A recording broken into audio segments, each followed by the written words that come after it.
राधे राधे सभी को। देखिए समझेंगे electric potential, potential difference. Potential difference को वोल्टेज भी कहते हैं।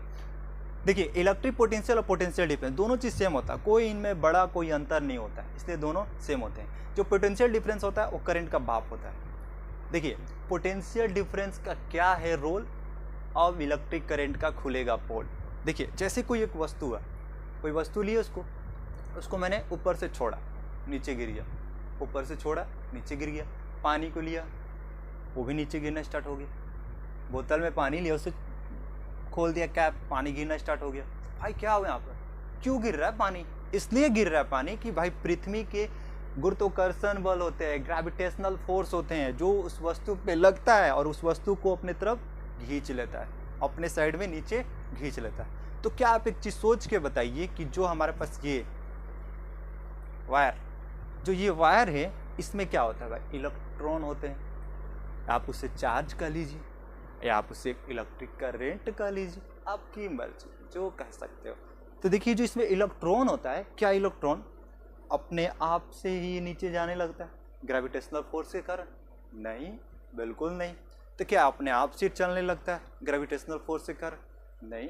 इसके अंदर जो इलेक्ट्रॉन होता है खुद तो नहीं चलता है भाई, ना ग्रेविटेशनल फोर्स यहाँ पर कोई काम ही नहीं करता है। इसमें लोग को पीछे पड़ने में, चार्ज को चलाने में, इलेक्ट्रॉन को चलाने में कोई काम नहीं करता है। इसको चलाने में इसके बाप की जरूरत होता है, जिसको पोटेंशियल डिफरेंस कहते हैं। पोटेंशियल ही डिफरेंस इसको चलाता है। देखिए जैसे क्या होता है कि हमारे घर पे वोल्टेज कम होता है, वोल्टेज जब कम होता है तो क्या होता है, हम लोग को जो घर में जो बल्ब होता है कैसे जलता है? ऐसे जलेगा।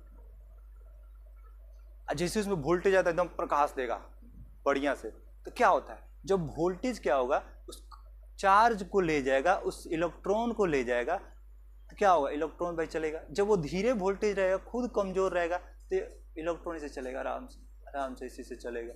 और जब वही वोल्टेज स्पीड में रहेगा, एकदम धड़धड़ा आगे जाएगा बढ़िया से करंट, तो पूरा प्रकाश लाइट देने लगेगा। तो चलिए हम समझते हैं कि इलेक्ट्रिक पोटेंशियल की डिफिनेशन क्या है। The amount of work is done in a moving charge, A charge या इलेक्ट्रॉन या current, from one point two infinity. अब यहाँ पर देखिए क्या हुआ कि चार्ज है, उसको उठाया, पोटेंशियल डिफरेंस ले जाके पता नहीं कहाँ ले जा रहा है, पता ही नहीं चल रहा है यहाँ पर। भाई कहाँ ले जा रहा है, तो कुछ पता ही नहीं चल रहा है।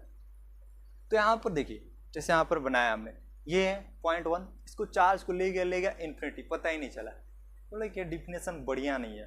साइंटिस्ट सोचा, बहुत सारे साइंटिस्ट सोचे यार ऐसा मुझे परफेक्ट डिफिनेशन है, इसको पोटेंशियल डिफरेंस बोलते हैं। क्या बोलते हैं?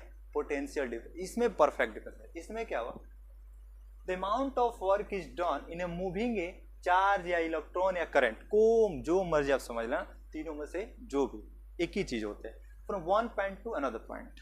क्या हुआ, पोटेंशियल डिफरेंस उठाया, चार्ज को उठा के लेके आया, पूरा किसी दूसरे पॉइंट पे जाके छोड़ा है, और वहां पर छोड़ा। तो एक पॉइंट से उठाया, दूसरे पॉइंट पे छोड़ा, तो पता तो चला ना भाई कि ये यहाँ से उठा के यहाँ पर छोड़ा, वहां पर तो पता ही नहीं चल रहा था। इसी को बोलते हैं पोटेंशियल डिफरेंस। जैसे यहाँ पर देखिए फिगर में, ये पॉइंट है जहां से चार्ज को उठाया यहाँ पर बी तक छोड़ा, तो ये देखिए उठा के वहां पर ले जा रहा, तो एक वर्क भी हो रहा है, काम भी हो रहा है।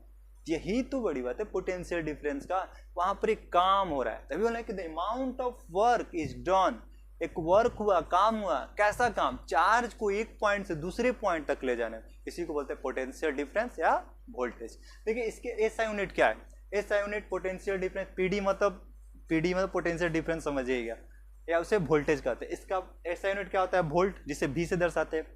अब देखिए इसका फॉर्मूला क्या होता है, W, वर्क डन हुआ। कैसे वर्क हुआ? वोल्टेज था, चार्ज को ले जा रहा था, इलेक्ट्रॉन को ले जाता, V इंटू क्यू।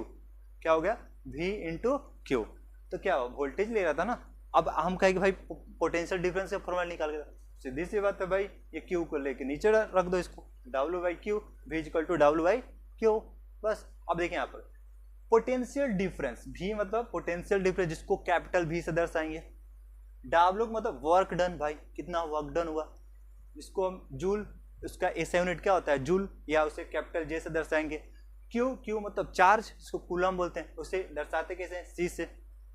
अब देखिए भाई, इसको पता करने के लिए भाई कि जो वायर है इसमें जो वोल्टेज है, कितना वोल्टेज होगा भाई, तब करंट बढ़िया से चलेगा कि खराब से चलेगा कि धीरे धीरे चलेगा। कैसे चलेगा? तो वोल्टेज को पता करने के लिए वोल्ट मीटर आता है, जैसे करंट को पता करने के लिए क्या एमीटर आ रहा था, ऐसे ही वोल्टेज को पता करने के लिए वोल्ट मीटर।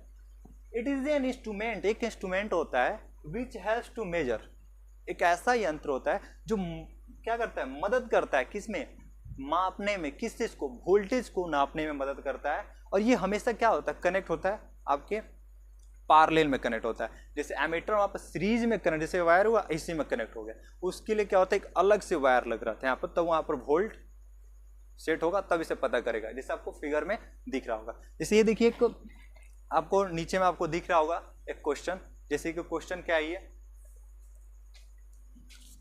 क्वेश्चन ये है, define the term potential difference between 2 point in A electric circuit carrying current, name and define it's SI unit, also express it in the terms of SI unit of work and charge. देखिए इसमें क्या है, इसमें आपके ये जो question है ये आपके सीबीएसई बोर्ड के 2025 में ये क्वेश्चन आया था। तो यहाँ पर देखिए पहला आपको जो पहले ऊपर में जो क्वेश्चन दिया है उसको आप 2 पॉइंट पे दिखाना है पोटेंशियल डिफरेंस को, तो ये वाला आप राइट कर सकते हैं। जब नीचे में क्या दिया भाई कि इसके एसआई यूनिट को भी दर्शाना है और इसे एक्सप्रेस भी करना है, तो इसको आप क्या 1 joule of work, 1 joule of work हुआ, क्या हुआ, डन हुआ किसको, एक move A charge of 1 coulomb, 1 coulomb charge को ले जाने में, कहाँ से, from 1 point two other point, ये हमारी एसआई यूनिट में डिफिनेशन हो गया। अब इसको एक्सप्रेस करने का था, तो अभी बताया ना आपको पोटेंशियल डिफरेंस V से दर्शा देंगे, वर्क डन J से, और जो हमारा चार्ज है C से दर्शा देंगे, तो क्या होगा जूल पर कूलम, जूल पर कूलम। तो यहाँ पर हमें वह एक जूल पर कूलम, देखिए कितने बच्चे कंफ्यूज होते हैं ना कि ये जो C है ना जब ऊपर जाता है, जब इसके साथ सॉरी यहाँ पर देखिए जैसे ये ऊपर जाता है ये J हो गया, और ये जैसे ही इसके ऊपर आता है तो क्या होता है इसके ऊपर माइनस साइन होता है, इसको ही बोलते हैं 1 जूल पर कूलम। ठीक है, अब देखिए एक चीज आप बताइए, देखिए अगर इस वायर में पोटेंशियल डिफरेंस ना रहे तो चार्ज चलेगा, नहीं चलेगा, चार्ज बेचारा मूव ही नहीं करेगा, उसका भी मन नहीं लगा पापा के बिना, चलेगा ही नहीं चलेगा। अगर क्या हो इसमें चार्ज रहे, ठीक है, पोटेंशियल डिफरेंस ना रहे, लेकिन यही चीज उल्टा, पोटेंशियल डिफरेंस रहे लेकिन चार्ज ना रहे, तो फिर पोटेंशियल डिफरेंस बाप कैसे कहलाएगा। इसलिए दोनों को जरूरत होती है, पोटेंशियल डिफरेंस और चार्ज दोनों बाप बेटे की जरूरत है। तभी क्या होता है ना, अब इलेक्ट्रिक करंट की मम्मी की एंट्री होती है, इसमें इसकी मम्मी आ जाती है, इसको हम रेजिस्टेंस बोलते हैं। रेजिस्टेंस का क्या काम होता है, इलेक्ट्रिक करंट को रोकना। जैसे कि हम लोग मार खाते हैं, पापा को मारते हैं लोग, तो क्या होता है मम्मी रोकती है, बचाती है, थोड़ा है कि नहीं है, मारते होते तो बचाती है, तभी उसमें मार खा ही जाते हैं। तो क्या होता है रेजिस्टेंस, क्या होता है रेजिस्टेंस का सिर्फ काम करता है उसको रोकता है। जैसे कि यहाँ से वोल्टेज धकेलेगा, इसे धकेलेगा खूब ना, उसे रेजिस्टेंस रोकेगा, पूरा इसे रोकेगा, ऐसे वोल्टेज धकेलेगा उसे रेजिस्टेंस रोकेगा। तो यहाँ पर ये रेजिस्टेंस काम करता है। तो चलिए अभी हम लोग समझेंगे रेजिस्टेंस के बारे में। तो अगर आपको स्क्रीनशॉट लेना है तो इस आप स्क्रीनशॉट ले लीजिए, फिर हम रेजिस्टेंस के बारे में समझते हैं। तो चलिए अब हम लोग समझते हैं इलेक्ट्रिक करंट की मम्मी को, जिसे हम रेजिस्टेंस बोलते हैं। रेजिस्टेंस का डिफरेंस क्या होता है, property of a conductor to oppose to flow of electric charge या इलेक्ट्रॉन।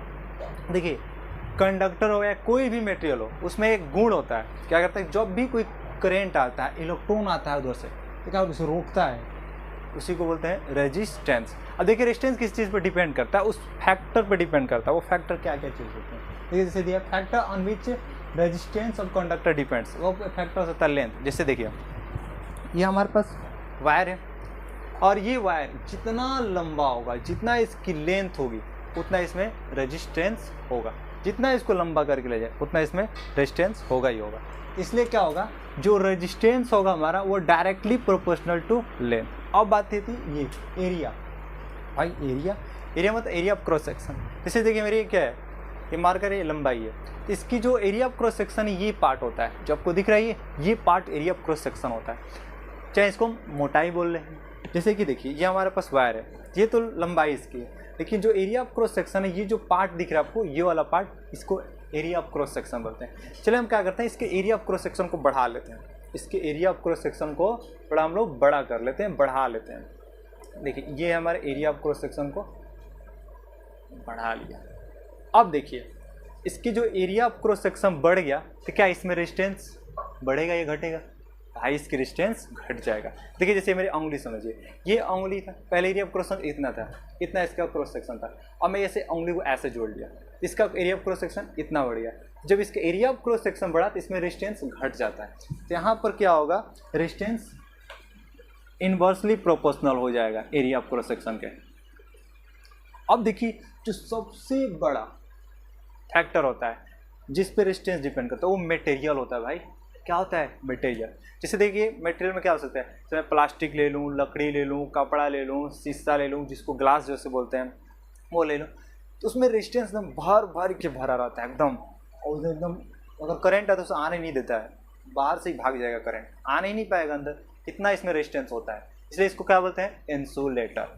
ऐसे क्या होता है, सेमीकंडक्टर एलॉय, इसमें रेजिस्टेंस होता है लेकिन इंसुलेटर से कम इसमें रेजिस्टेंस होता है, इसमें करंट आराम से जाता है, बच के आराम से करंट निकल जाता है। कंडक्टर क्या होता है, कंडक्टर में बिल्कुल रेजिस्टेंस कम होता है, बहुत कम होता है, इसलिए उसमें आराम से करंट पास होता है। कंडक्टर में क्या होगा, जैसे एल्युमिनियम हो गया, कॉपर हो गया, सिल्वर हो गया, इसलिए क्या होता है इनका यूज हम लोग वायर बनाते हैं ताकि इसमें करंट आराम से एकदम स्मूथली जाए, एकदम मक्खन की तरह जाए बिल्कुल। लेकिन हम लोग सिल्वर का भी नहीं ज़्यादा वायर बनाते क्योंकि बहुत ज़्यादा वो कॉस्टली होता है, बहुत उसका कम यूज होता है वो वायर बनाने में, ठीक है।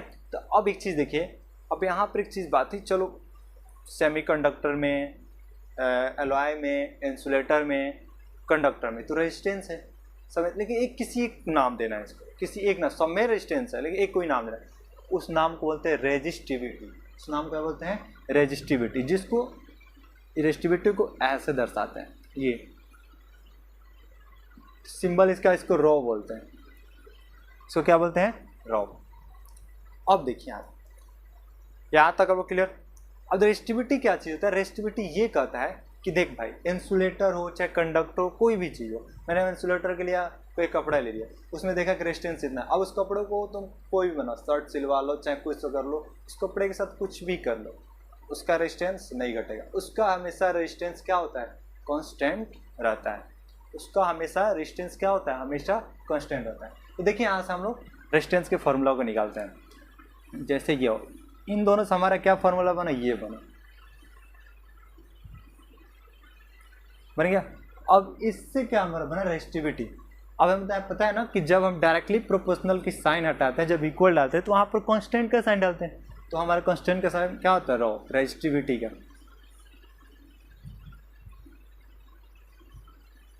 ये होता है हमारा रेजिस्टेंस का फार्मूला। अब रेजिस्टेंस का भाई एसआई यूनिट क्या होता है, जो रेजिस्टेंस का एसआई यूनिट होता है उसे हम बोलते हैं ओम, या इसको हम ऐसे भी दर्शाते हैं, सुंदर से लड़की बाल वाली, घुंघरैले बाल वाली है, ये हमारा रेजिस्टेंस की एसआई यूनिट हो गया। अब आते हैं दूसरे फैक्टर पर, जो टेम्परेचर होता है भाई, ये और डिपेंड करता है टेम्परेचर। ये देखिए किस चीज़ से पे सबसे ज़्यादा डिपेंड करता है, कंडक्टर पर, इंसुलेटर, एलॉय, और ये होता है सेमीकंडक्टर। कंडक्टर हमको पता है, एल्युमिनियम ले लें, आयरन ले लो, ऐसे इंसुलेटर में क्या, कोई भी वुड, प्लास्टिक, जैसे एलॉय में क्या होता है, एक नाइक्रोम का वायर आता है, ठीक है। सेमीकंडक्टर में कार्बन और सिलिकॉन। अब देखिए जो सबसे ज़्यादा टेम्परेचर दिखाता है, अगर हम इस कंडक्टर में, किसी भी कंडक्टर उसमें हम टेम्परेचर देते हैं तो उसमें एक रेजिस्टेंस क्या होता है, किसी आ जाता है, गुस्सा हो जाता है, एकदम लाल हो जाता है, आउट करंट, अब तुमको जाने नहीं देंगे, तो यहाँ पर क्या होता है, रेजिस्टेंस को बढ़ा देता है, पूरा रेजिस्टेंस बढ़ जाता है गुस्सा होकर, और जैसे करंट आता है तो पास होता है, ऐसा नहीं कि नहीं होता है, पास होता है, बहुत बहुत धीरे धीरे पास होगा। इंसुलेटर में क्या होता है, इसमें तो खुद ही भाई पहले से रेजिस्टेंस भरा हुआ, गुस्सा होने के बाद बात ही अलग है। एलॉय में भी वैसा ही होता है, लेकिन सेमीकंडक्टर में भाई यहाँ पर उल्टा हो जाता है। जैसे क्या होता है, सेमीकंडक्टर में जो रेजिस्टेंस होता है और इसमें क्या करते हैं, टेम्परेचर देते हैं, इसका रेजिस्टेंस बेचारा सुस्त हो जाता है, अब आराम से इसमें से क्या होता है, इलेक्ट्रिक करंट पास हो जाता है। यहाँ पर उल्टा होता है, इसमें जैसे टेम्परेचर देते हैं इसका रेजिस्टेंस घट जाता है, इसका रेजिस्टेंस क्या होता है, घट जाता है, सिर्फ सेमीकंडक्टर। तीनों में क्या होता है, रेजिस्टेंस बढ़ता है। इसका मतलब कि अगर टेम्परेचर बढ़ाए तो रेजिस्टेंस भी बढ़ेगा भाई, ठीक है। अब देखिए इसको आप याद कैसे करिएगा फैक्टर को, यहाँ पर लात मारे, इसको आप कैसे, लात से एल से लेंथ, ए से एरिया, टी से टेम्परेचर, मारे से मटेरियल पे भी डिपेंड करता है। और आपको ये चीज़ पता है, शेप साइज पर ये शेप पर डिपेंड नहीं करता है, रेजिस्टेंस की शेप कैसा वैसा डिपेंड नहीं करता है। सिर्फ जो डिपेंड करता है साइज में, तो उसकी लंबाई पर डिपेंड करता है, उसके एरिया पर डिपेंड करेगा, उसके मटेरियल पर और टेम्परेचर पर। तो जो हमारा अगला जो वीडियो आएगा वो रेजिस्टिविटी के बारे में और ओम्स लॉ के बारे में पढ़ाएंगे, क्या चीज़ होती है। तो रेजिस्टिविटी के बारे में आपको अच्छे से वहाँ पर समझाएंगे। और एक चीज़ आपको और बता देना चाहता हूँ कि जैसे हम लोग 2 टॉपिक आज खत्म किए, एक हमारा खत्म हुआ पोटेंशियल डिफरेंस और हमारी ये रेजिस्टेंस। इन दोनों टॉपिक पर हम अगला जो वीडियो लेकर आएंगे PY क्वेश्चन लेकर आएंगे। इन दोनों टॉपिक पर जो भी प्रीवियस ईयर में क्वेश्चन पूछा है, CBSE बोर्ड ने जो पूछा है, बिहार बोर्ड में जो पूछा है, तो दोनों को कॉम्बिनेशन फॉर्म में क्वेश्चन हम लेकर आएंगे। तब तक को मिलते हैं आपको अगले वीडियो में। जय हिंद, जय भारत।